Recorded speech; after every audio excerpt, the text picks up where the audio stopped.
കള്ളത്തരം പറഞ്ഞുകൊണ്ട് ഈ വോട്ട് ചോദിക്കേണ്ട ഈ ബുക്കും കൊണ്ട് നടന്നുകൊണ്ട് ചോദിക്കേണ്ട ഒരു ആവശ്യവുമില്ല. കേരളത്തിലെ ഏറ്റവും കൂടുതൽ തള്ളു പറയുന്ന പാർട്ടി ഏതാന്ന് പറഞ്ഞാൽ അത് CPM തന്നെ പറയാം. എന്തായാലും പുതിയൊരു തള്ളു കിട്ടിയിട്ടുണ്ട്, അതെന്തായാലും പൊളിച്ചിട്ട് വരാം. പേപ്പറിൽ വന്നേക്കണ ഒരു സംഭവം കണ്ട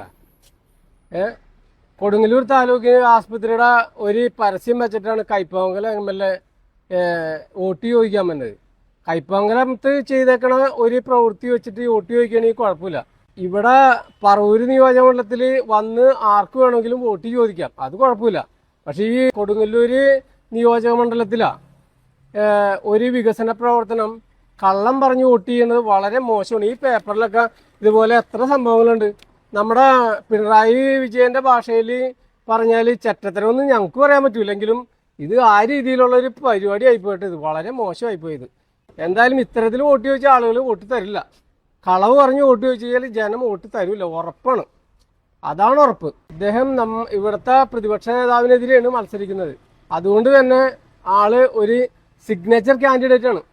അദ്ദേഹം തീർച്ചയായിട്ടും നല്ല ക്വാളിറ്റി ആയിട്ടുള്ള വിലയുള്ള വാക്കുകൾ പറഞ്ഞു വിട്ട് വേണം വോട്ട് ചോദിക്കാനായിട്ട്. ഇത് വളരെ വില കുറഞ്ഞ രീതിയിലായി പോയി വോട്ട് ചോദിക്കുന്നത്. മറ്റൊരാളുടെ വികസനം ചെയ്ത കാര്യം അദ്ദേഹത്തിന്റെ ഈ പുസ്തകത്തിൽ തന്നെ ഈ എന്താണ് തെരഞ്ഞെടുപ്പിന് വേണ്ടി ഉപയോഗിക്കുന്ന ഈ ബുക്കിൽ തന്നെ നുണ പറഞ്ഞു വോട്ട് ചോദിക്കുകയാണ്, കളവ് പറഞ്ഞു വോട്ട് ചോദിക്കുകയാണ്. ഇത് ജനം അംഗീകരിക്കില്ല. ഇത് കണ്ടോ, ഇത് കൊടുങ്ങല്ലൂർ ഹോസ്പിറ്റലാണ്. ഇത് TM പ്രതാപൻ വഴിക്ക് MLA ആയിട്ട് ഉണ്ടാക്കിയ ഹോസ്പിറ്റലിൽ വടക്കേക്കര കൊണ്ടുവന്ന് കാണിച്ച് വോട്ട് ചോദിക്കുന്നത് ടൈസൺ മാസ്റ്ററാണ്. അത് ന്യായമാണോ? അതാണ് അതിൻ്റെ മര്യാദ. അതുകൊണ്ട് നുണ പറയുന്നവരെ തിരിച്ചറിയുക.